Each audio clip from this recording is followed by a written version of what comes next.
chacun de nous ce soir au nom de Jésus-Christ. Je prie que la parole de Dieu enrichisse chaque vie. Prions ensemble. Père, nous te remercions aujourd'hui, nous bénissons ton nom. Nous te remercions pour les choses déjà apprises. Nous te remercions pour tous les ouvriers, pour tout le monde qui est ici, ceux qui écoutent partout. Nous demandons, Seigneur, que tu enrichisses toute vie avec ta parole au nom de Jésus-Christ. Applique ta parole par ton esprit à tout cœur. Au nom puissant de Jésus, nous prions.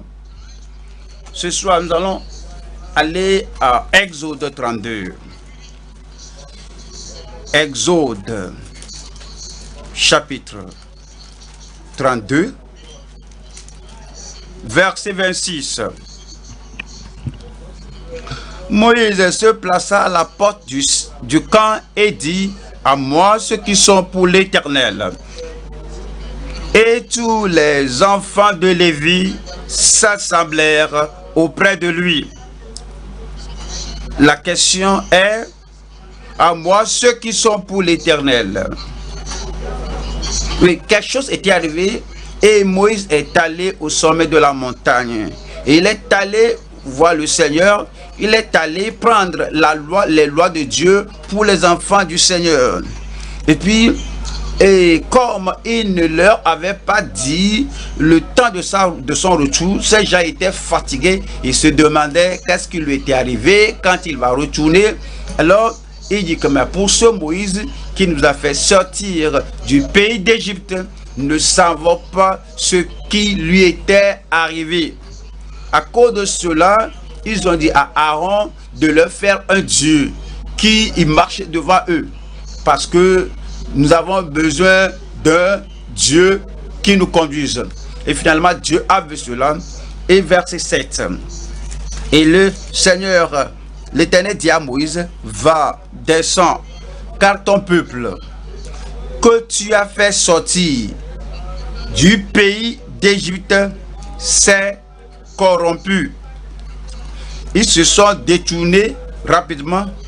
Ils se sont promptement écartés de la voie que je leur avais prescrite. Moïse est retourné vers eux et il a vu leurs conditions. C'est pourquoi il a fait l'appel. Il a dit: qui est du côté du Seigneur? Ce soir, nous allons voir la parole de Dieu qui est sur le sujet: demeurer constamment à côté du Seigneur. Ou bien prendre constamment parti avec le Seigneur. Demeurer constamment à côté du Seigneur. La question que Moïse leur avait posée exige une réponse pratique. Ce n'était pas un mouvement physique. Il dit qu'ils viennent à moi. Cela veut dire que numéro 1, la séparation d'avec le monde et une soumission absolue au Seigneur. Ils étaient totalement dans leur corruption qui est du côté du Seigneur. La façon dont ils sont menés, ils ne sont pas avec le Seigneur. Alors, qui sera avec le Seigneur? Alors, la personne doit se séparer de la corruption du pays pour se soumettre absolument au Seigneur. Qui est du côté du Seigneur? Cela veut dire qu'on sorte de la fausse adoration. Ils adoraient maintenant les idoles, c'est la fausse adoration, et le Seigneur veut qu'ils sortent de cette fausse adoration. Qui est du côté du Seigneur? Alors, qui va sortir de la fausse adoration pour entrer dans l'adoration scripturaire? La question est que qui est du côté du Seigneur? Ils ont rétrogradé, ils se sont écartés du Seigneur, ils se sont éloignés de la loi de Dieu, et le Seigneur dit: qui est du côté du Seigneur? Alors que la personne s'écarte de sa rétrogradation pour venir croire maintenant à la vérité. Qui est du côté du Seigneur? L'implication est que qui va abandonner la corruption et le corrupteur pour s'accrocher à Dieu et à la piété, qui est du côté du Seigneur? Cela veut dire chercher à ne pas plaire aux pécheurs religieux, parce qu'ils sont encore religieux. Et voici le Dieu qui vous a fait sortir du pays d'Égypte. Et maintenant, ils se sont écartés. Et alors, ils doivent s'écarter de ces pécheurs religieux pour chercher à plaire au Seigneur seul. à plaire uniquement au Seigneur, plaire au Seigneur à tout moment et plaire au Seigneur à jamais, comme nous pensons à notre vie. Et nous ne parlons pas seulement de ceux qui ne sont pas sauvés. Ces enfants d'Israël étaient sauvés auparavant, ils connaissaient le Seigneur, mais parce qu'ils se sont écartés du Seigneur, c'est pourquoi le Seigneur les rappelait des choses qu'ils sont allés faire. Dans nos bureaux, la corruption est là. Dans nos bureaux, nous connaissons la fraude là-bas et le Seigneur nous pose la question, qui est du côté du Seigneur, qu'ils viennent à moi. Les gens qui reconnaissent que la corruption est un mal, la fraude est un mal, et ils sortent du milieu d'eux. Ils sont là, ils travaillent là-bas, ils parlent, ils vivent avec eux, mais ils ne pratiquent pas la corruption du pays. Dans notre famille, dans diverses familles, il y a la corruption, il y a l'idolâtrie, il y a l'occultisme, il y a la fausse adoration. Quoique nous vivions dans la famille, là, le Seigneur nous appelle et dit qui est du côté du Seigneur. Il nous pose la question. Il faut sortir de la corruption dans notre famille. Et les enfants vont à l'école. Nos maîtres enseignent à l'école. Il y a la corruption partout à l'école, au collège, et le Seigneur nous appelle. Le Seigneur dit qui est du côté du Seigneur. Comme nous voyons les diverses professions dans notre pays, dans le monde, quelle que soit la profession, et que ce soit l'enseignement, que ce soit les autres professions, il y a la corruption qui est particulière à chaque profession dans notre pays. Vous travaillez quelque part et il y a une corruption relative à votre profession. Et le Seigneur dit, si tu es du côté du Seigneur, si tu es enfant de Dieu, la corruption particulière relative à ce domaine de ton travail qui est du côté du Seigneur, qu'il vienne à moi. Donc, comme on voit, comme nous nous examinons, nous n'appliquons pas cela aux nouveaux convertis, ni aux croyants ou bien aux pécheurs qui doivent sortir de leur péché. Mais cela concerne tout le monde. Nous tous, que nous sortions pour venir aux côtés du Seigneur. Demeurer constamment après être sortis. Maintenant, nous sommes du côté du Seigneur. Alors, nous allons constamment maintenant demeurer à ce côté du Seigneur, prendre partie avec le Seigneur pour que le Seigneur voit que nous menions une vie qui lui est agréable. Nous allons voir 3 points. Aujourd'hui, premier point, c'est la corruption perversive du standard du Seigneur. Le Seigneur leur a donné un standard. Le Seigneur leur a donné la parole. C'était le standard du Seigneur. Que Moïse soit là ou pas, il a fait une alliance avec les enfants d'Israël. Il veut qu'ils demeurent selon ce standard. Et le Seigneur appelle maintenant de sortir de cette corruption perversive. La corruption perversive du standard du Seigneur. Deuxième point, l'appel déterminé à prendre parti avec le Seigneur. L'appel déterminé à prendre parti avec le Seigneur. Lorsque le Seigneur appelle à travers Moïse, le Seigneur a un objectif. Et le Seigneur cela a une implication. Comme le Seigneur vous appelle et dit, es-tu du côté du Seigneur? J'ai quelque chose à faire. J'ai une œuvre à faire. J'ai un standard à élever. J'ai une parole à propager. Qui est du côté du Seigneur pour accomplir l'objectif pour lequel l'appel est fait. Et l'appel est fait. L'appel déterminé à prendre parti avec le Seigneur. Troisième point, la consécration progressive au service du Seigneur. La consécration progressive au service du Seigneur. Comme les Lévites étaient sortis. Après être appelés, c'était un appel général lancé. Et ils ont pris une décision définie, ils ont fait une réponse définie à cet appel. Lorsqu'ils étaient sortis en tant que Lévites, alors un devoir leur a été donné. Et alors leur pas c'est de se consacrer. Et comme les jours filent, comme les mois, les années filent, cette consécration que le Seigneur espère qu'il continue, qu'il persévère, alors il progresse en cela. Le troisième point maintenant, nous avons la consécration progressive au service du Seigneur. Nous avons le premier point qui est la corruption perversive du standard du Seigneur, du standard de l'Éternel. Qu'est-ce qui leur était arrivé avant cet appel?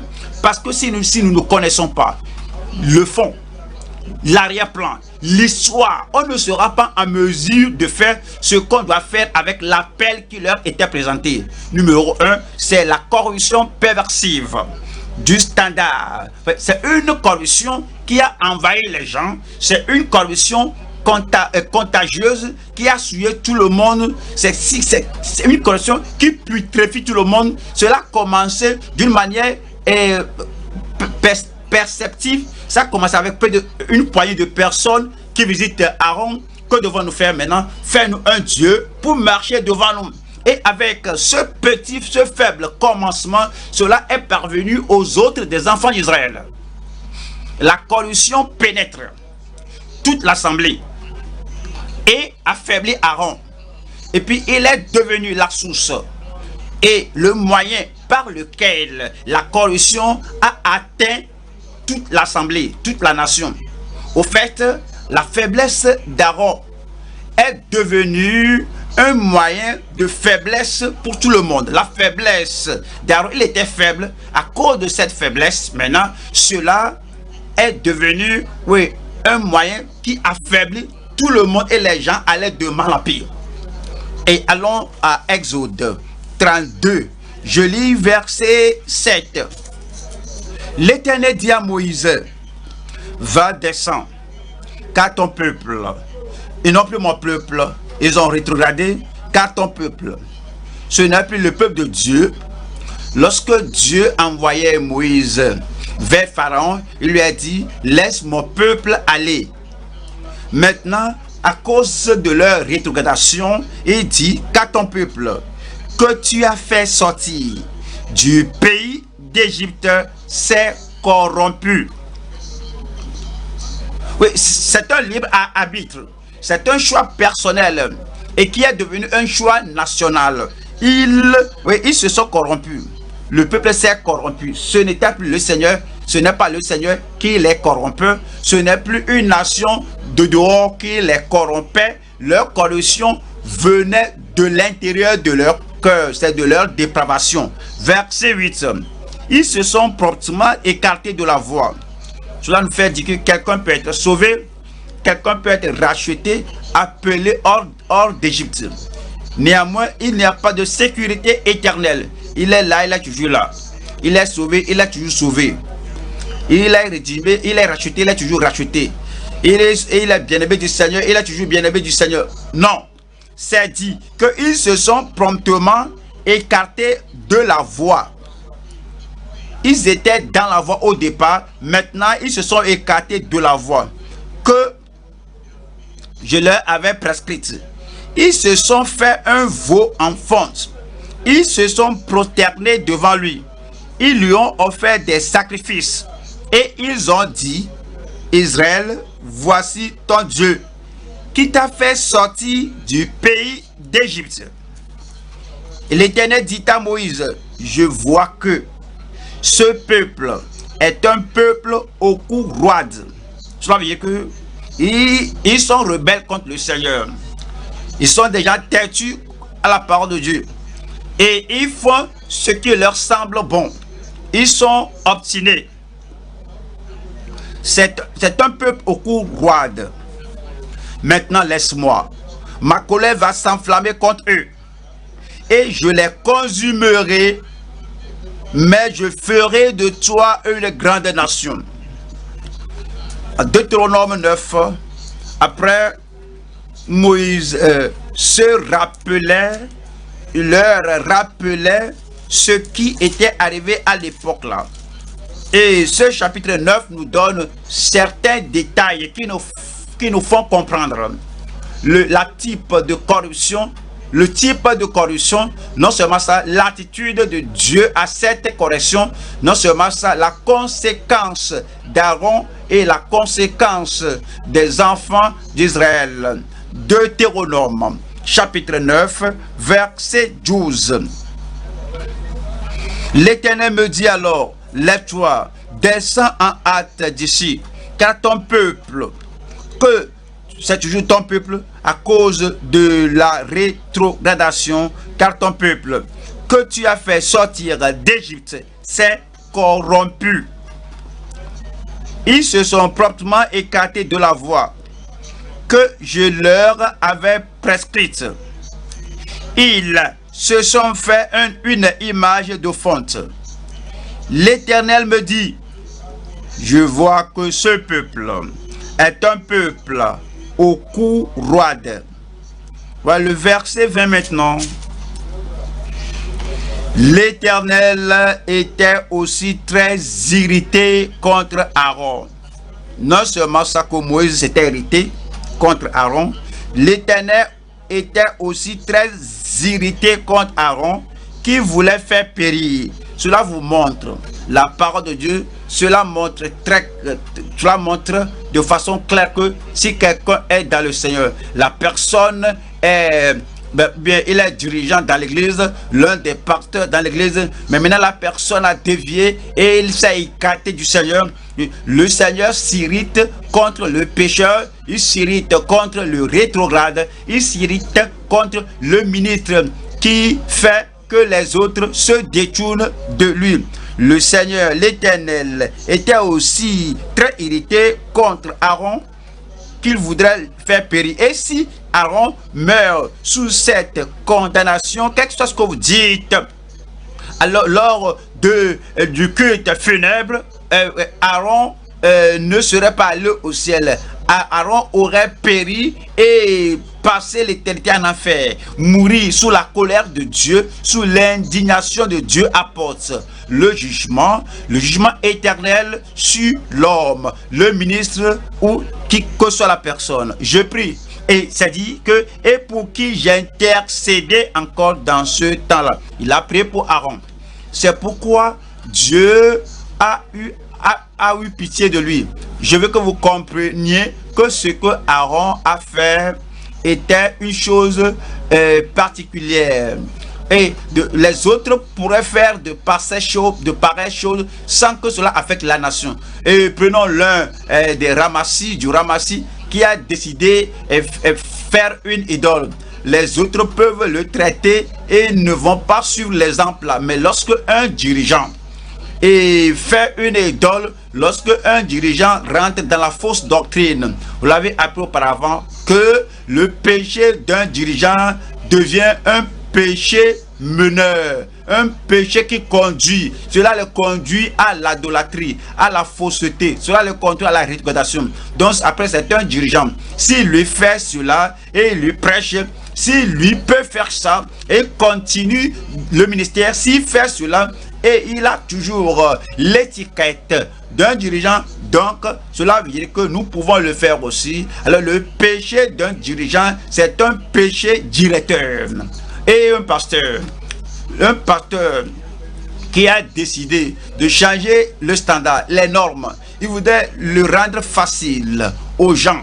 Un pasteur qui veut tripoter les choses, qui veut mutiler et modifier la parole de Dieu afin que les gens le trouvent facile, que les temps sont durs, les situations sont dures.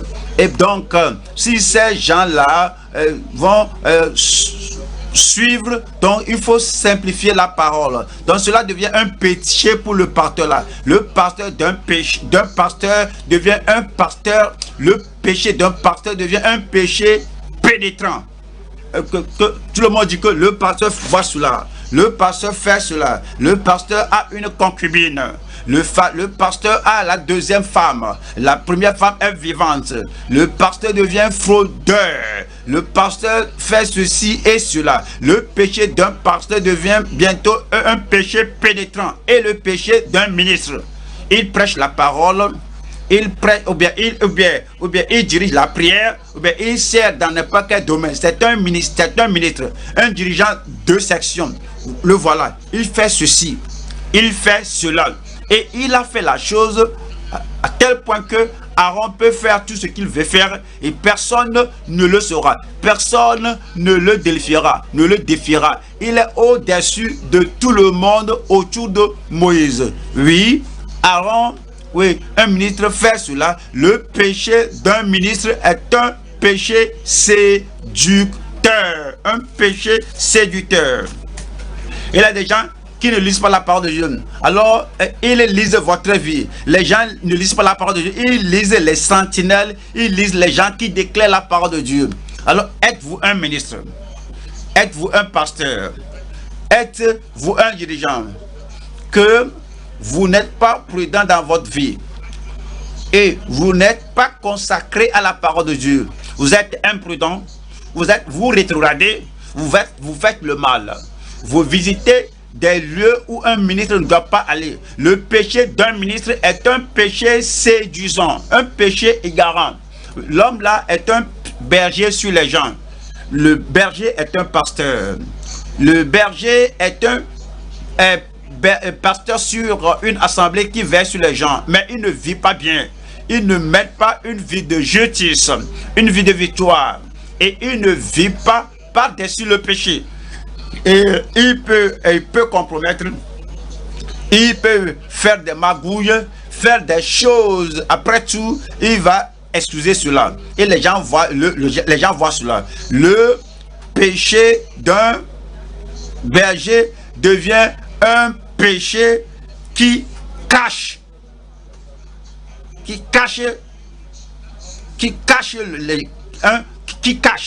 alors le berger fait cela. Si nous disons cela, si nous prêchons cela, il va croire qu'on pêche contre lui.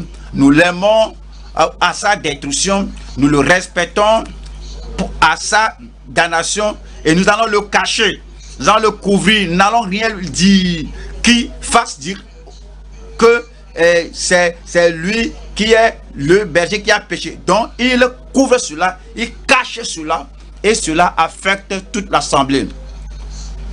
Nos pères dans la famille, nos mères dans la famille doivent comprendre que les enfants les regardent. Les enfants voient ce qu'ils font.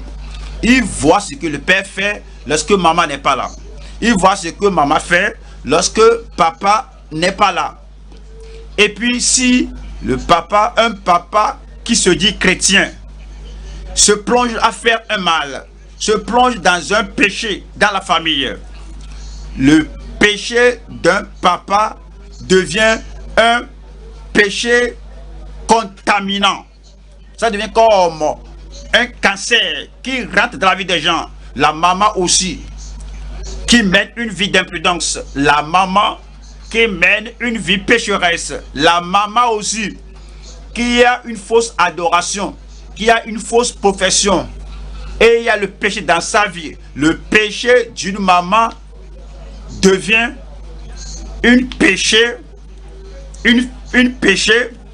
devient plutôt un péché qui forme la vie de ces gens-là, la vie qui moule la vie des autres. Le péché d'une maman devient un péché qui moule la vie des autres. Finalement, oui, l'idolâtrie, la corruption qui sont rentrées en Israël deviennent choses ouvertes.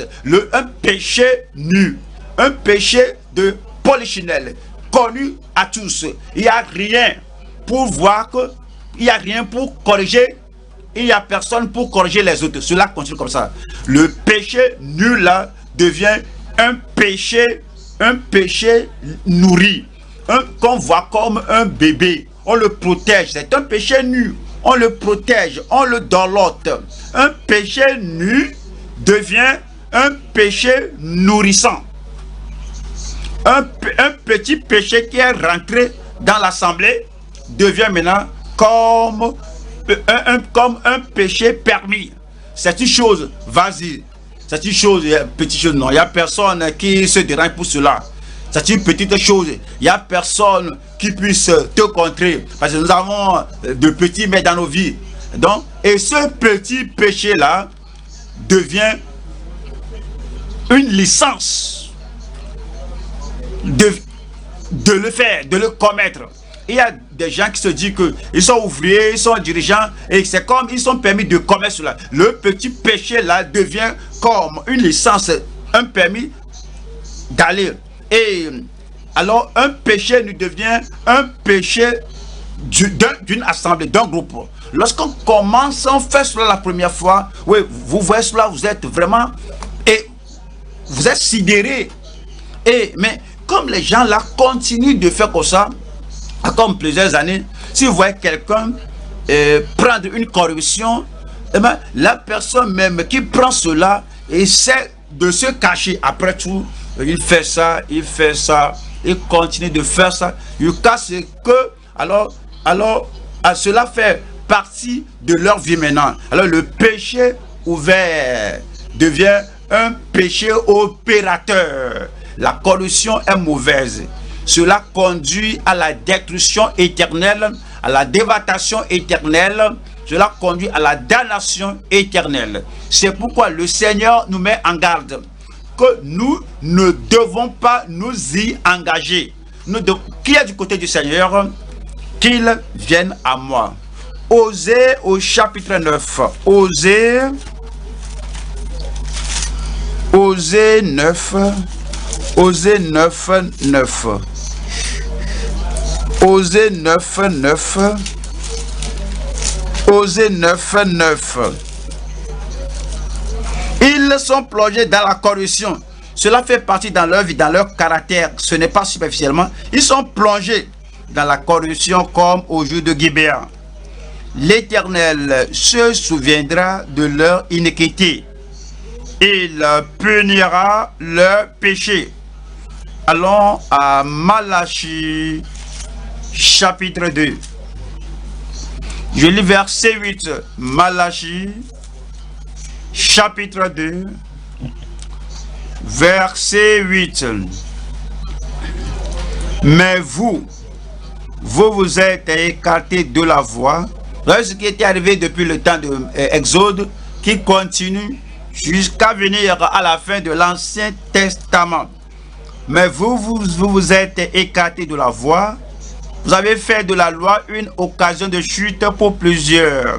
Vous avez fait chuter plusieurs. On ne reconnaît plus ce qui est bon. On ne reconnaît plus ce qui est le standard.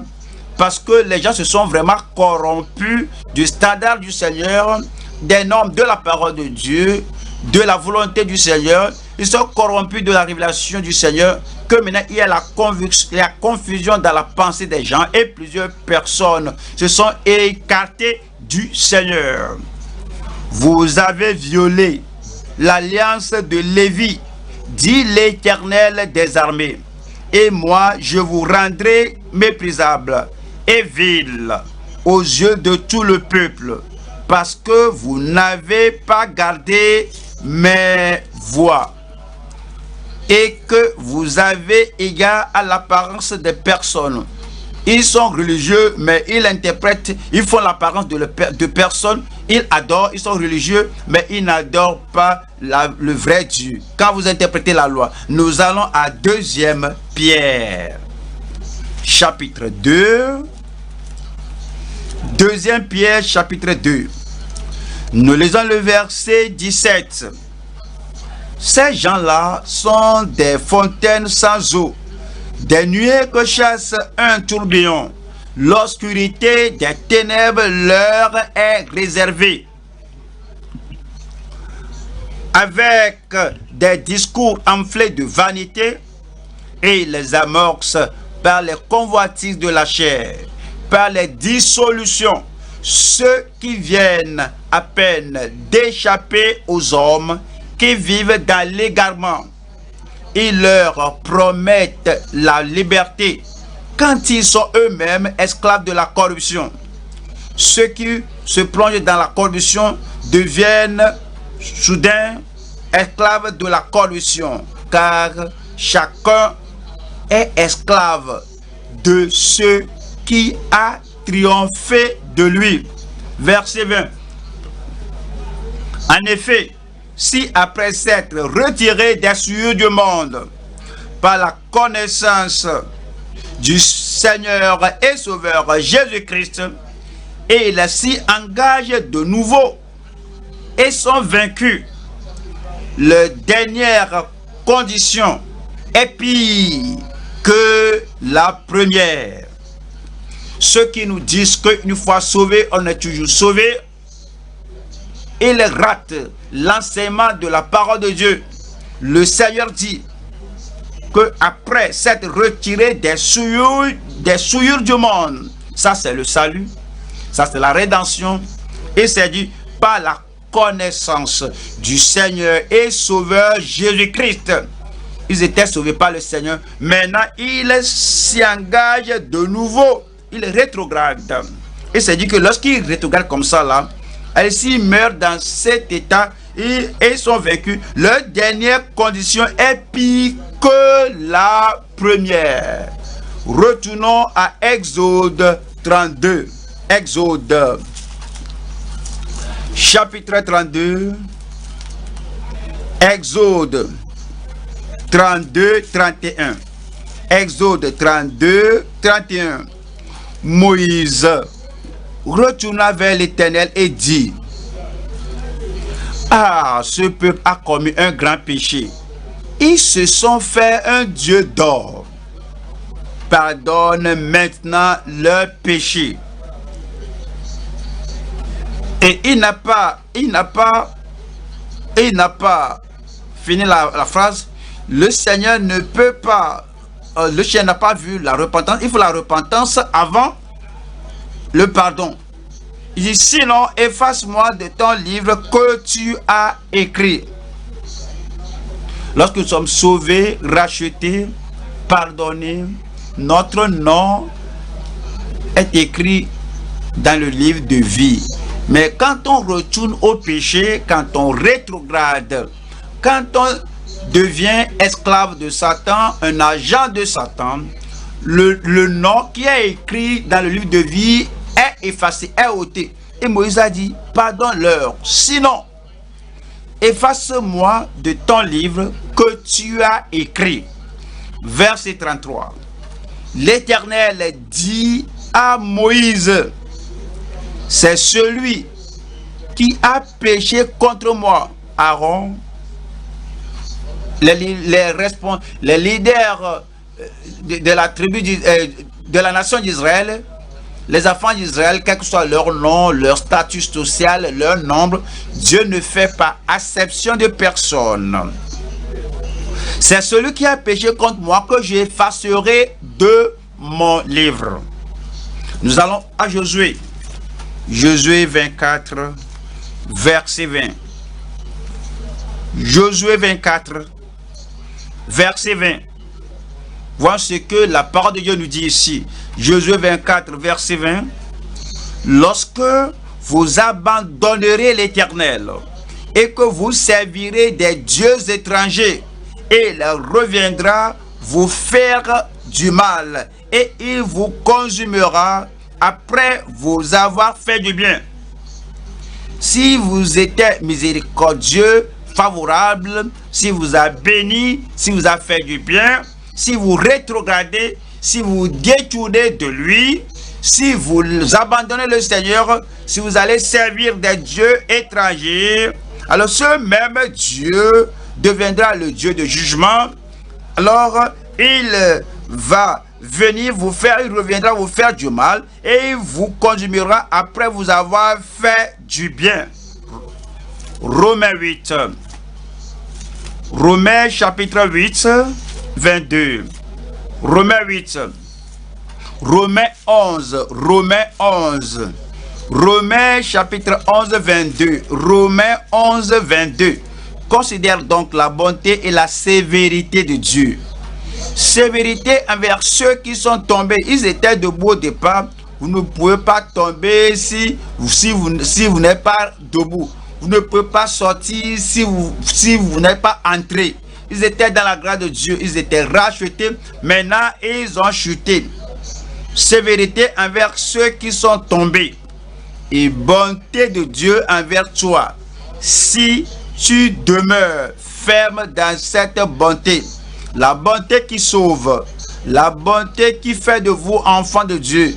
La bonté qui use de miséricorde envers vous. Et vous êtes maintenant dans le royaume de Dieu. Tu demeures ferme dans cette bonté, autrement, si tu demeures ferme dans cette bonté, autrement, tu seras aussi retranché. Tu seras aussi Tu te tiens là par la grâce. Tu demeures là à cause de la justice. Mais si tu fais votre face, toi aussi tu seras retranché. Hébreux chapitre 10. Hébreux 10, verset 38. Et mon juste vivra par la foi. Mais s'il se retire, que ce soit un Aaron, ou bien un Saül, un Salomon, que ce soit un Samson, que ce soit un Judas Iscariote, mais s'il se retire, mon âme ne prend pas plaisir en lui. Nous ne sommes pas de ceux qui se retirent pour se perdre. Ceux qui se retirent à l'idolâtrie, ceux qui se retirent à la corruption, ils se retirent pour se perdre. Mais de ceux qui ont la foi pour sauver leur âme. Il veut que nous continuions, que nous demeurions en lui. Nous allons à Jean 15. Jean, chapitre 15, verset 2. Jean 15, 2. Tout sarment qui est en moi, sauvé, tout sarment qui est en moi, attaché au Seigneur, tout sarment qui est en moi, et qui ne porte pas de fruits, il le retranche. Tout sarment qui est en moi, qui ne porte plus le fruit de la justice, qui vit comme le monde et qui est retourné à la corruption, tout sarment qui est en moi et qui ne porte pas de fruit, il le retranche. Et tout sarment qui porte du fruit, il l'émonde, afin qu'il porte encore plus de fruits. Verset 6. 6. Si quelqu'un ne demeure pas en moi, si quelqu'un prend mon salut à la légère et prend le royaume de Dieu comme chose vile, si quelqu'un ne demeure pas en moi, il est jeté dehors comme le sarment et il sèche. Puis on ramasse les sarments, on les jette au feu et ils brûlent. La corruption devient pénétrante, la corruption devient punissable, la corruption conduit à la perdition, et ceux qui continuent et demeurent et meurent dans cette condition, ils se perdent pour toujours. Donc Moïse les a abordés et Moïse savait que quelque chose doit être fait, parce que Dieu a dit qu'il allait détruire tout Israël et faire de Moïse une plus grande nation. Il a supplié le Seigneur, il a intercédé, il a prié devant le Seigneur pour que la faveur de Dieu leur revienne. Alors ils doivent faire la première œuvre, ils doivent se repentir de nouveau, ils doivent revenir au Seigneur. C'est pourquoi il est revenu vers eux en Exode 32, Exode chapitre 32, verset 26. Moïse se plaça à la porte du camp et dit: à moi, ceux qui sont pour l'Éternel, à moi, ceux qui sont pour l'Éternel.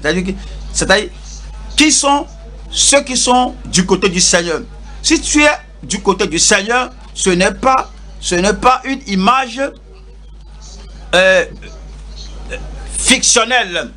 Tu ne peux pas être du côté du Seigneur et continuer à adorer l'image de vos dons et tu soutiens Aaron, tu demeures dans la fausse doctrine, tu demeures dans les ténèbres. Si tu es du côté du Seigneur, viens à moi ceux qui sont pour l'Éternel.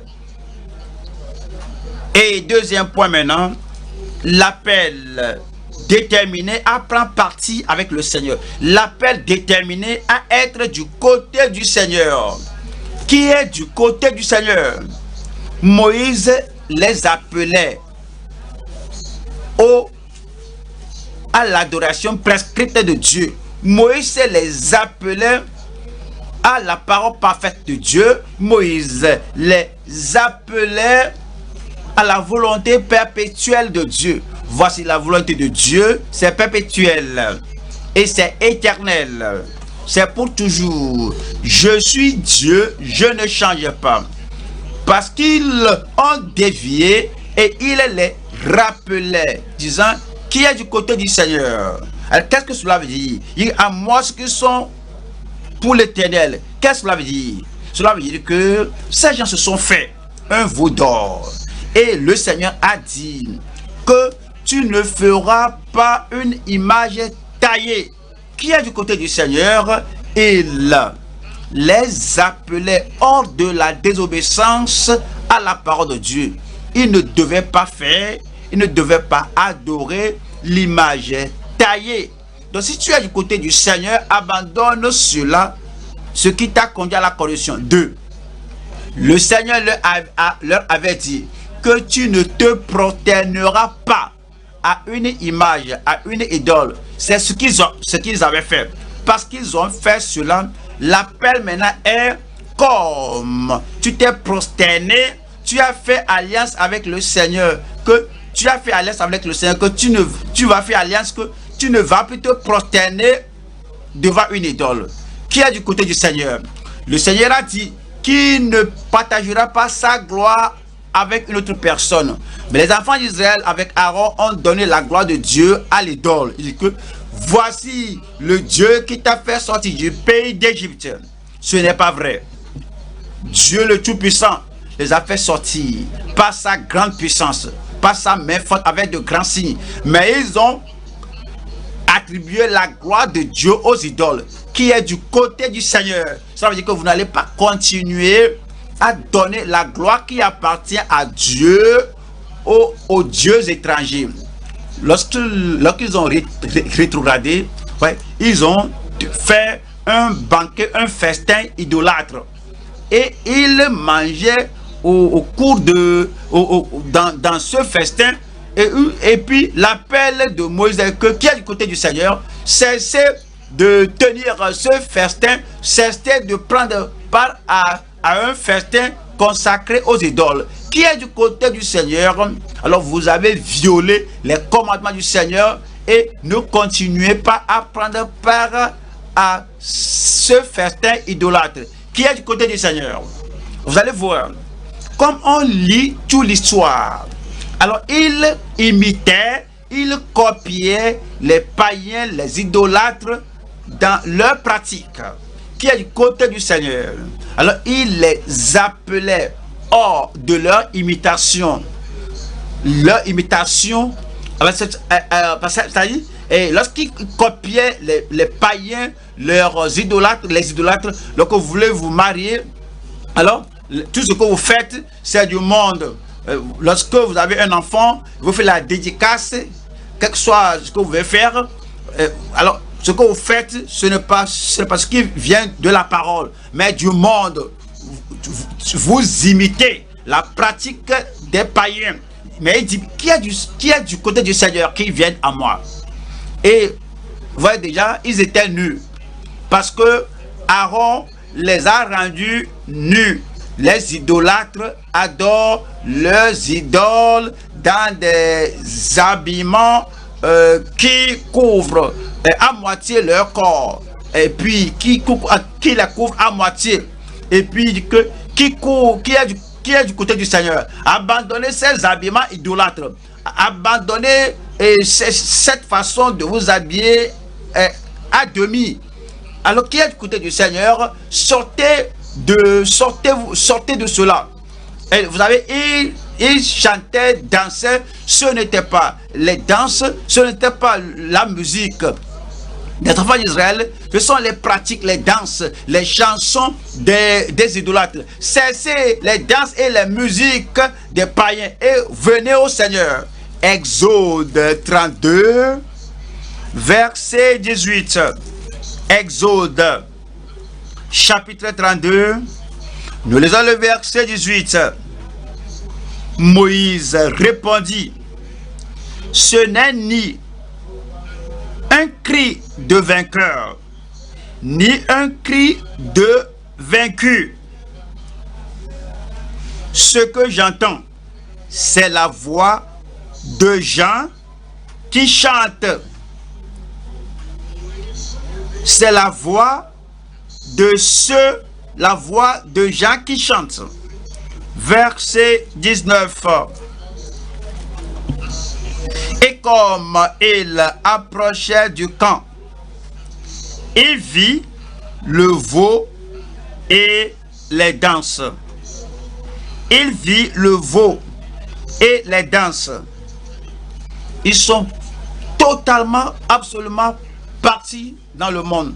Leurs habillements, des gens à demi habillés, et la musique du monde, tout, les danses du monde, les chansons du monde.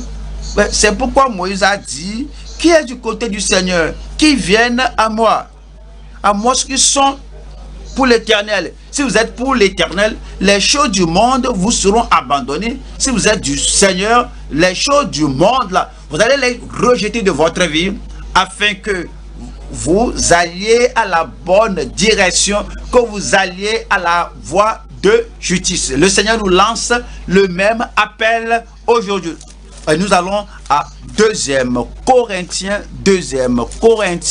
chapitre 6. Nous lisons le verset 17. C'est pourquoi sortez du milieu d'eux. Votre famille fait-elle quelque chose contraire à la parole de Dieu? Sortez du milieu d'eux. Est-ce que vos camarades écoliers et collégiens font des choses mauvaises à l'école et sortez du milieu d'eux dans votre service? Y a-t-il quelque chose qu'on fasse qu'il n'y a point d'égard à la loi de Dieu? Il n'y a pas d'honnêteté, il n'y a pas de justice, il n'y a pas de vérité. Sortez du milieu d'eux dans votre quartier.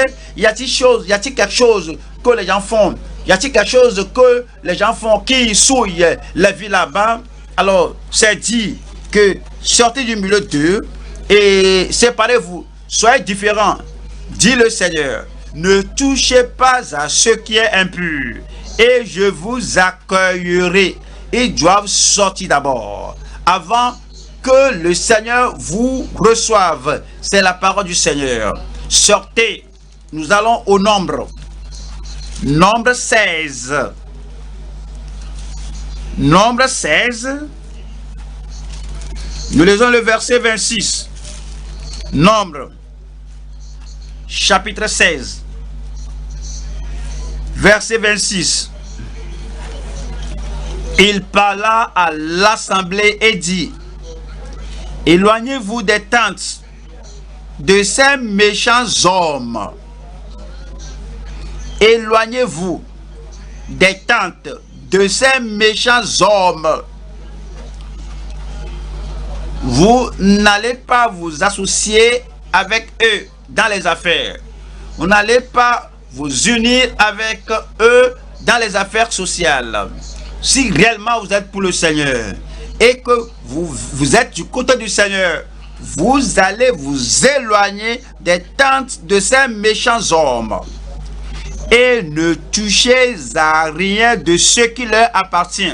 Nous ne pouvons pas dire que je suis sorti, mais il continue de, je suis sorti, il continue de payer votre salaire, je n'ai rien à leur faire, mais ils vous nourrissent, et je suis sorti d'eux, ils vous font des présents, et vous savez que c'est frauduleusement qu'ils font leur argent. Et c'est dit que et ne touchez à rien de ce qui leur appartient, de peur que vous ne périssiez en même temps, qui seront punis pour tous leurs péchés. Nous allons à Esdras. Esdras 10, Esdras chapitre 10, Esdras 10, verset 11. Esdras 10, verset 11. Confessez maintenant votre faute à l'Éternel, le Dieu de vos pères, et faites sa volonté. Oui, c'est ce que signifie sortir, venir à côté du, venir embrasser le côté du Seigneur. Ce n'est pas à dire que je suis enfant de Dieu et que notre pratique, notre style de vie ne montre pas au monde que nous sommes totalement différents. Et ils nous acceptent, ils nous approuvent parce qu'on fait tel qu'ils le font et on plaît à leur vie. C'est dit ici que faites sa volonté, qu'on qu'on fasse tout pour plaire au Seigneur. Séparez-vous des peuples du pays. Séparez-vous des peuples du pays et des femmes étrangères. Et des femmes étrangères. Lorsque vous dites que vous êtes déjà marié et votre enfant maintenant va se marier et votre femme, votre fils se marie à une femme étrangère à la loi de Dieu, étrangère au commandement de Dieu, aux doctrines de la part de Dieu, et vous dites que qu'est-ce que je peux faire maintenant? Je suis son père, qu'est-ce que je peux faire maintenant? Je suis sa maman. Et parce que à cause de cela, si je ne l'accompagne maintenant, je vais perdre complètement mon enfant. Tu as déjà perdu ton enfant, non? Parce que l'enfant n'est pas sauvé. Et déjà à 7 ans, l'enfant n'est pas sauvé. L'enfant veut se marier. Alors, et puis, l'enfant est allé amener une étrangère. Et tu dis, d'accord, ce n'est pas une affaire d'église. Ça, c'est mon affaire personnelle. Alors, sépare-toi de ces gens étrangers. C'est la parole de Dieu. C'est ce que cela signifie. Donc, on n'a pas le droit d'aller dire à d'autres personnes qui est du côté du Seigneur, sortez-vous et venez à moi. Si nous-mêmes ne sommes pas totalement, complètement, absolument du côté du Seigneur, un compromettant ne peut pas aller dire à un groupe de compromettants qui est du côté du Seigneur qui viennent à moi. Celui qui nourrit, qui vit avec les gens du monde, qui mange avec les gens du monde, ne peut pas aller vers les gens qui font le fait que je fais partie, qui est du côté du Seigneur qui viennent à moi. On ne peut pas venir à toi. Parce que toi, mais tu n'es pas droit. Parce que tes voies sont détournées. Parce que tu ne t'es pas écarté, tu ne t'es pas détourné, tu ne t'es pas séparé des gens du monde. Si tu es comme Aaron, tu es avec ces gens-là et ces gens viennent à toi, cela veut dire que tu es encore en perdition. Cela veut dire que si tu vas appeler les gens à sortir, toi d'abord, tu dois t'écarter. Tu dois sortir totalement. Il ne doit se trouver aucune compromission d'aucune manière. Venez à moi. Nous allons à Ésaïe 52. Ésaïe 52. Ésaïe 52, verset 11. Partez, partez, sortez de là. Ne touchez rien d'impur. Ne touchez rien d'impur. L'idolâtrie, c'est impur. L'occultisme, c'est quelque chose d'impur. L'argent de son, quelque chose d'impur. L'argent acquis tout en détruisant la vie des autres, c'est quelque chose d'impur.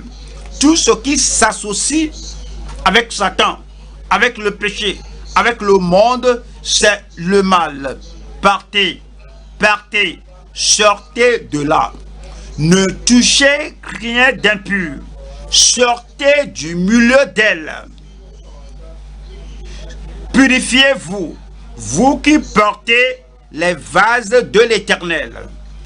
Purifiez-vous, vous qui portez les vases de l'Éternel. Deuxième Timothée, verset 2. Deuxième Timothée, chapitre 2, verset 21. 2 Timothée 2, 21. 22. Fuis les passions de la jeunesse. Faut pas seulement marcher lentement. Faut pas dire que je suis en train de décider, je suis en train de prendre ma décision. Je veux prendre une décision sagement. Si je me retire soudainement de cette corruption, si je me retire soudainement de ces gens-là, on fait tout le mal ensemble. Alors ce sera remarqué. Alors je veux me retirer progressivement, lentement, mollo, de façon très sage, imperceptiblement, pour qu'ils ne disent pas que je les condamne. Je vais faire ça de façon douce. Il n'y a aucune manière de faire cela de façon douce. Il n'y a pas façon de sortir du mal progressivement, de façon agréable. Non, tu t'en sors et tu fuis. verset 22. Fuis les passions de la jeunesse et recherche la justice, la foi, la charité, la paix, avec ceux qui invoquent le Seigneur d'un cœur pur. 1er Thessaloniciens chapitre 4. 1er Thessaloniciens 4. Je lis verset 3. Ce que Dieu veut, c'est votre sanctification. C'est que vous vous absteniez de l'impudicité. Mais on dit, quand on est sauvé, il n'y a pas d'impudicité. Oui, c'est vrai. Mais vous rappelez la parole de Jésus-Christ que si tu regardes une femme et que tu la convoites dans ton cœur, tu as commis l'immoralité, l'adultère avec elle dans ton cœur. Dans ton bureau, là tu travailles, tu es si proche de la fille là, vous mangez ensemble. Et puis, vous faites des choses indicibles ensemble, c'est quoi? Et puis l'image change. L'admiration que vous avez, l'appréciation que vous avez pour la femme étrangère, c'est quoi? Et la façon dont vous allez avec ces gens-là. Et c'est ainsi que les gens du monde aussi font cela. Mais c'est dit que voici la volonté de Dieu. Ce que Dieu veut, c'est votre sanctification. C'est que vous vous absteniez de l'impudicité. C'est que chacun de vous sache posséder son corps dans la sainteté et l'honnêteté, sans vous livrer à une convoitise passionnée, comme font les païens qui ne connaissent pas Dieu. Il ne faut pas être comme eux en aucune manière. C'est que personne n'use envers son frère de fraude et de cupidité dans les affaires. La fraude est du diable, c'est du monde, c'est le péché. Personne ne peut demeurer être enfant de Dieu quand il est fraudeur. Personne ne peut dire qu'il est enfant de Dieu quand il est fraudeur. Alors sortez de la fraude. Parce que le Seigneur tire vengeance de toutes ces choses, comme nous vous l'avons déjà dit et attesté. Car Dieu ne nous a pas appelés à l'impureté, mais à la sanctification. C'est l'appel que nous avons et il nous a appelés à la sanctification. 1er Thessaloniciens chapitre 5 verset 22. 1er Thessaloniciens chapitre 5 verset 22. Abstenez-vous de toute espèce de mal. Espèce de mal. Rappelez-vous les enfants d'Israël, lorsqu'ils ont rétrogradé, comment ils se sont corrompus, maintenant comment ils se sont écartés rapidement de la voie et ils ont suivi le style de vie, l'adoration des Égyptiens. Alors abstenez-vous de toute espèce d'adoration qui paraît à celle des Égyptiens. Vous rappelez leurs chansons, leurs danses. Abstenez-vous de tout ce qui semble être la danse, la musique d'Égypte. Vous rappelez le festin des Égyptiens. Abstenez-vous de tout ce qui semble être d'Égypte. Vous rappelez la nudité, leur nudité, leurs habillements, vous vous rappelez comment ils se présentent. Abstenez-vous de tout style, de tout mode qui semble être d'Égypte. Abstenez-vous de toute espèce de mal. Dans notre relation ensemble, dans la profession qu'on fait ensemble, le boulot qu'on fait ensemble, dans le travail, dans la tâche, et les talents qu'on amène pour servir le Seigneur. Voici comment il faut ça dans le monde. Dans le monde, comment ils sont dangereux dans le monde. Ils sont terribles et dévastateurs dans le monde. Alors abstenez-vous de toute espèce de mal. Et que le Dieu de paix vous sanctifie lui-même, tout entier. Et que tout votre être, l'esprit, l'âme et le corps soit conservé irrépréhensible lors de l'avènement de notre Seigneur Jésus-Christ. Celui qui vous a appelé est fidèle et c'est lui qui le fera. Il le fera pour chacun de nous au nom de Jésus-Christ. Mais nous avons une responsabilité de sortir. Nous allons au troisième point. La consécration progressive au service du Seigneur. La consécration progressive au service du Seigneur. Nous allons à Exode 32. Exode, chapitre 32, verset 29. Moïse dit, consacrez-vous aujourd'hui à l'Éternel.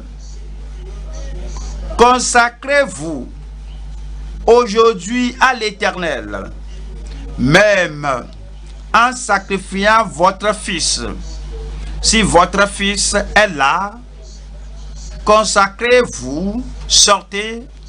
Si votre fille ne va pas sortir, votre fils ne va pas sortir avec vous, faut pas dire que c'est mon fils. Donc, je dois aller avec lui. Je dois l'accompagner. La consécration exige que si ton fils ou ta fille ou quiconque proche de toi décide de continuer dans la voie de la corruption, tu vas t'identifier, tu vas te distinguer, tu vas te mettre à part, tu te consacres au Seigneur.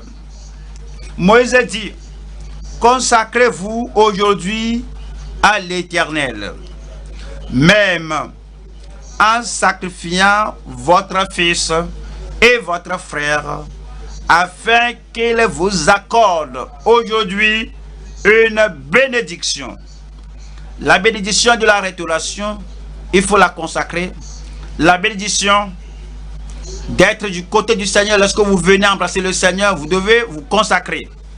Et la bénédiction de la faveur divine, vous vous consacrez au Seigneur, vous consacrez à nouveau au Seigneur. Troisième point, la consécration progressive au service de l'Éternel, au service du Seigneur. La consécration progressive au service du Seigneur ou de l'Éternel. Premier Chronique 29, verset 5. Premier Chronique 29, verset 5. L'or pour ce qui doit être d'or, et l'argent pour ce qui doit être d'argent, et pour tous les travaux qu'exécuteront les ouvriers. Qui veut encore présenter volontairement aujourd'hui ses offrandes à l'Éternel? Qui veut encore? Qui est du côté du Seigneur? Si tu es du côté du Seigneur, alors l'implication est que tu ne vas pas venir te croiser les bras. Tu ne vas pas venir et rester oisif. Tu vas venir et te consacrer, et tu viendras consacrer ton service au Seigneur ce jour. Deuxième Chronique, chapitre 29, verset 15, et nous allons au verset 31. Deuxième Chronique, chapitre 29. Nous lisons le verset 15. Verset 15. Il réunit leurs frères, et après s'être sanctifié, après s'être mis de côté, après s'être consacré, après s'être soumis, après s'être purifié, et après s'être abandonné complètement sans réserve au Seigneur, ils vinrent pour purifier la maison de l'Éternel selon l'ordre du roi et d'après les paroles de l'Éternel. Verset 31. Ézéchias prit alors la parole et dit, maintenant que vous êtes consacrés à l'Éternel, approchez-vous, amenez des victimes et offrez un sacrifice d'action de grâce à la maison de l'Éternel. Et l'assemblée amena des victimes et offrit des sacrifices d'action de grâce, et tous ceux dont le cœur était bien disposé offrit des holocaustes. La consécration ici, ils étaient venus au service du Seigneur. Ils ont amené leurs dons, leur talent consacré au Seigneur, leurs avantages consacrés au Seigneur, leur habileté consacrée au Seigneur. Nous allons à Michée chapitre 4. Michée 4. Michée chapitre 4. Michée 4. Verset 13. Fille de Sion, lève-toi et foule. Je te ferai une corne de fer et des ongles d'airain, et tu boiras des peuples nombreux. Tu consacreras leur bien à l'Éternel. Tu consacreras leur bien à l'Éternel, leur richesse au Seigneur de toute la terre. Il espère que ce que nous avons, ce que nous possédons, ce que nous avons amassé, que la chose-là, il espère que la chose-là serait consacrée pour le royaume de Dieu. 1 Corinthiens chapitre 16, verset 15. 1 Corinthiens 16, 15. Encore une recommandation que je vous adresse, frère. Vous savez que la famille de Stéphana est les prémices de l'Achaïe, qu'elle s'est dévouée au service des saints. C'est la sanctification, c'est la consécration, c'est une soumission absolue. Ils se sont dévoués au ministère, au service des saints. Mais nous parlons d'une consécration progressive au service du Seigneur.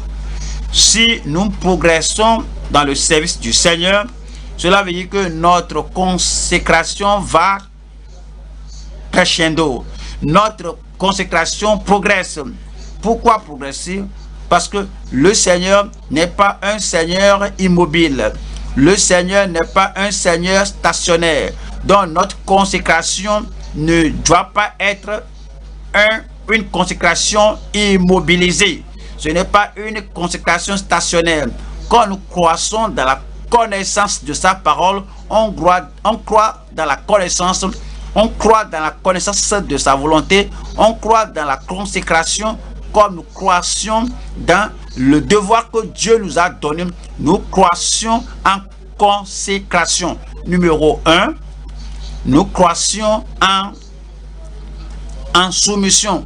On ne dit pas que oui, j'ai beaucoup appris, j'ai beaucoup reçu, je n'ai plus besoin d'autre chose. Tout ce que j'avais connu au départ, ça me suffit.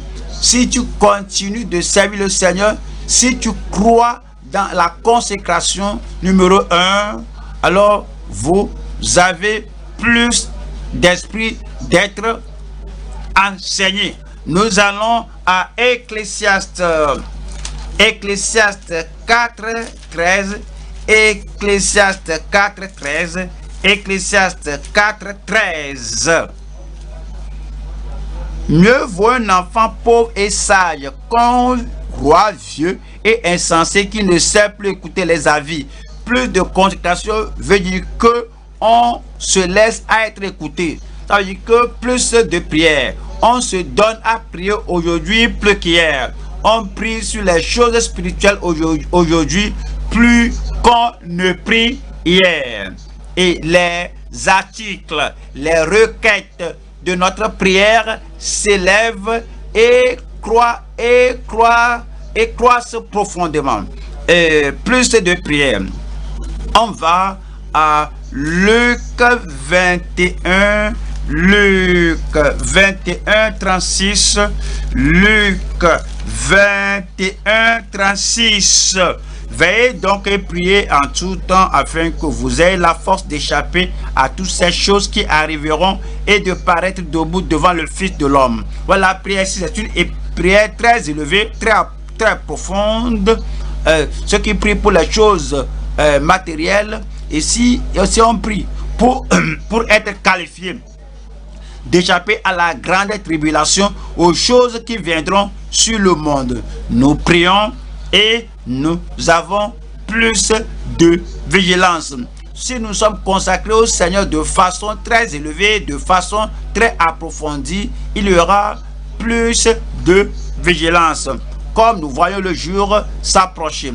Si vous menez une vie sans gêne et vous n'êtes pas très prudent, alors vous aurez maintenant plus de prudence.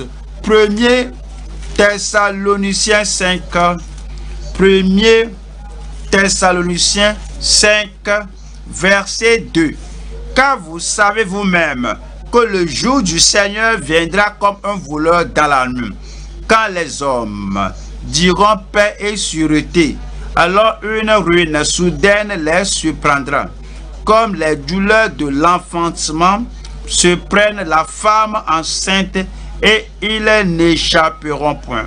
Mais vous, frères, vous n'êtes pas dans les ténèbres pour que ce jour vous surprenne comme un voleur. Vous êtes tous des enfants de la lumière et des enfants du jour. Nous ne sommes point de la nuit ni des ténèbres. Ne dormons donc en point comme les autres, mais veillons et soyons sobres. Notre consécration exige plus de soumission, plus de prière, plus de vigilance, plus de sainteté. Nous allons aux Hébreux. Hébreux 12, verset 10. Hébreux chapitre 12, verset 10. Hébreux 12, verset 10 nous dit: nos pères nous châtiaient pour peu de jours, comme ils le trouvaient bon. Mais Dieu nous châtie pour notre bien, afin que nous participions à sa sainteté. Quand nous apprenons profondément de la sainteté de Dieu, nous ne prenons pas à ce que nous apprenons. Nous participons à sa sainteté, à ses attributs, à sa nature, à son caractère, à sa fermeté, et nous participons à tous les attributs de Dieu. Plus de sainteté, donne-moi. Plus de chagrin pour le péché, plus de vigilance. Numéro 5. Plus de fidélité. Comme nous disons que nous sommes maintenant à côté du Seigneur, et maintenant nous sommes plus vigilants, y a-t-il un Aaron qui veuille apporter une correction? Nous disons non, c'est une petite chose, ceci n'est pas grand chose, c'est une chose très petite. Alors on doit avoir plus de fidélité. Luc 16. Luc 16. Je lis verset 10. Celui qui est fidèle dans les moindres choses l'est aussi dans les grandes. Dans votre vie chrétienne, dans votre service chrétien, vous n'excusez pas de moindre erreur. Vous n'excusez pas de moindre imprudence, de moindre infidélité. Que ceci n'est pas grand chose, ceci c'est quelque chose de secret, cela n'affectera pas le service. Celui qui est fidèle dans les moindres choses l'est aussi dans les grandes. Et celui qui est injuste dans les moindres choses l'est aussi dans les grandes. Numéro 6. Plus de mortification au péché, au monde, plus de mortification à la société mauvaise. Vous n'allez pas avec eux, vous êtes mort à ces gens-là. Les choses qu'ils font ne vous excitent pas, ne vous intéressent pas. Vous êtes totalement mort à eux, vous êtes insensible à eux. Ce qui fait rendre les gens enthousiastes, alors vous avez plus de mortification envers ces choses du monde. Nous allons à Romains 6, verset 11. Ainsi vous-même, regardez-vous comme morts au péché et comme vivants pour Dieu en Jésus-Christ. Vous ne soyez pas content de cela. Mort au péché. Y a-t-il tout ce qui vient du monde? Ainsi vous-même, regardez-vous comme morts au péché et comme vivants pour Dieu en Jésus-Christ. Que le péché ne règne donc point dans votre corps mortel et n'obéissez pas à ses convoitises. Numéro 7. Plus de piété. Plus de piété.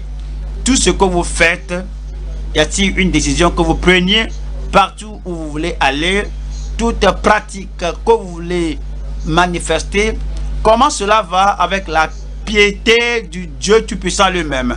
Nous allons à 2 Pierre 3, 11. 2 Pierre 3, 11.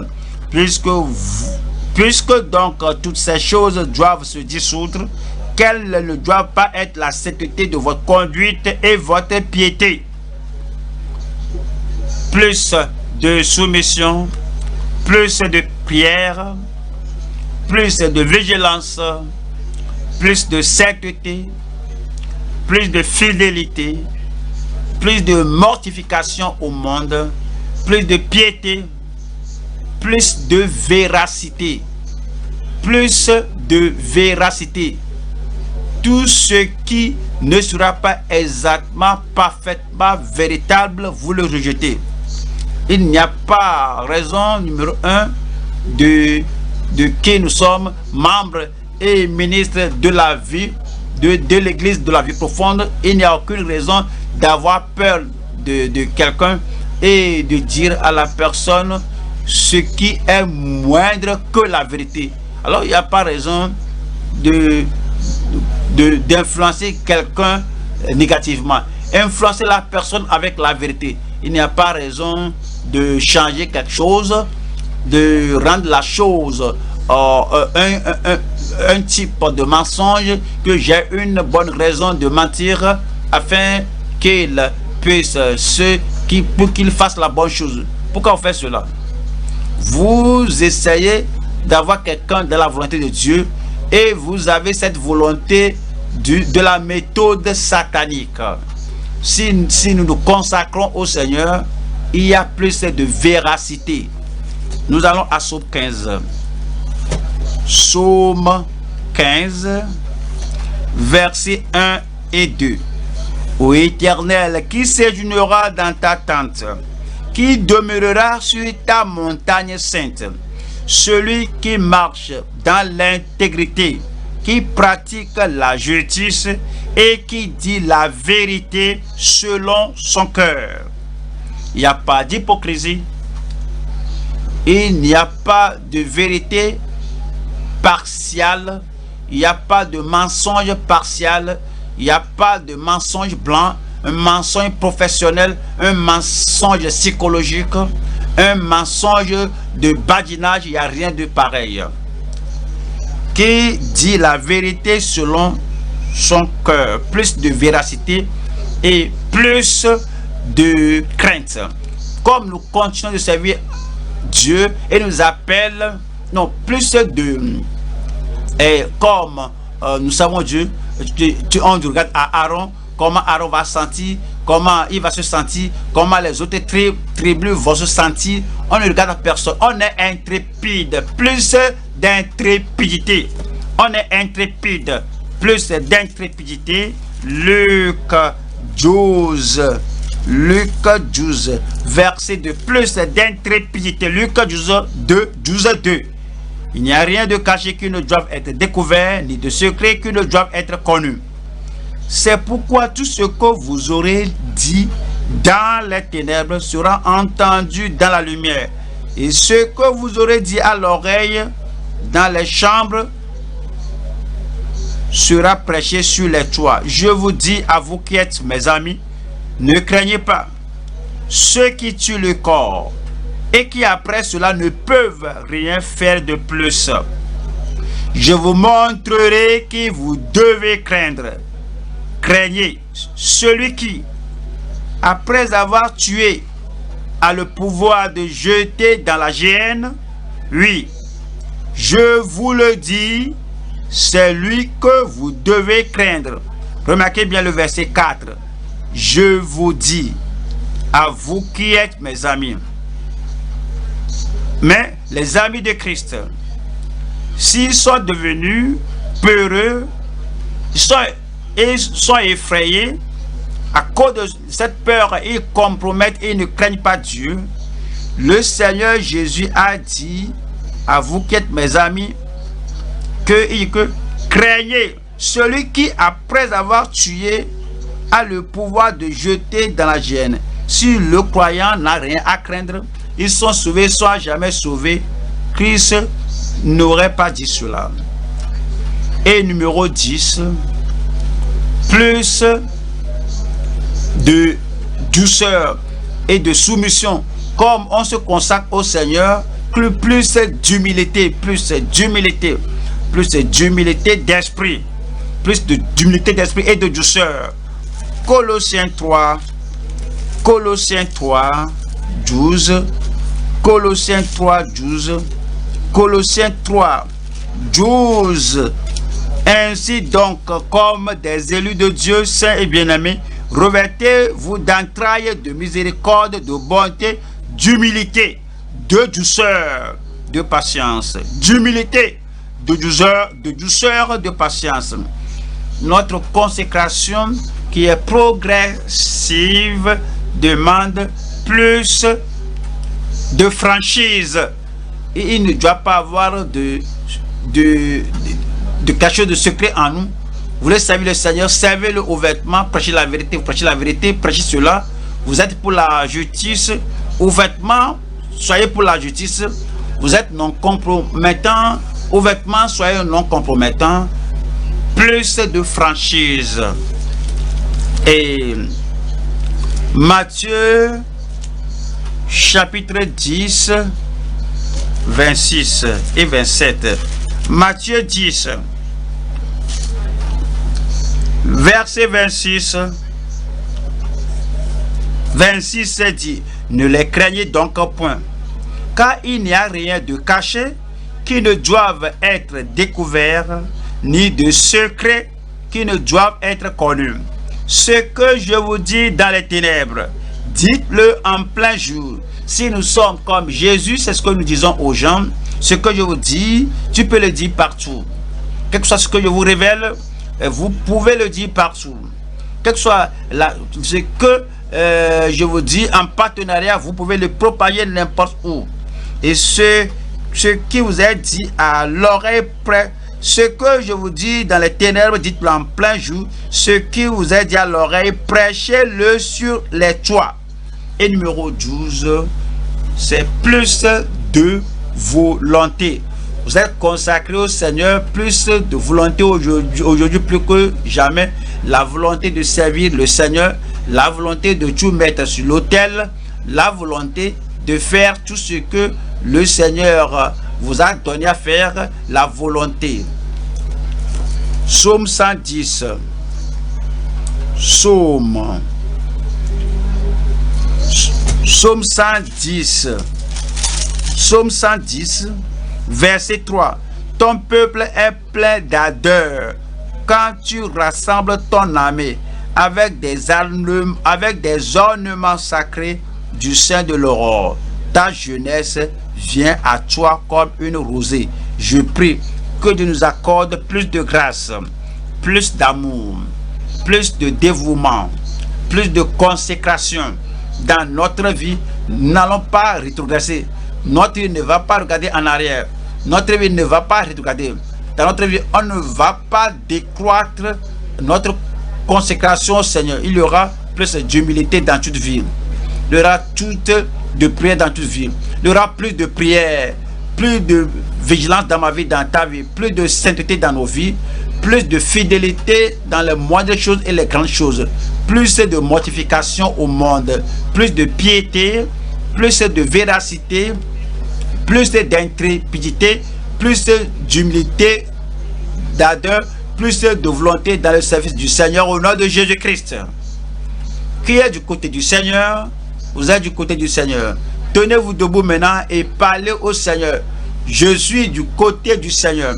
Et partout où vous vous trouvez, si vous voyez que vous vous rétrogressez un peu, et vous changez les choses un peu, vous êtes devenu paresseux, oisif, et vous n'êtes pas aussi fervent que vous l'étiez, vous ne l'étiez.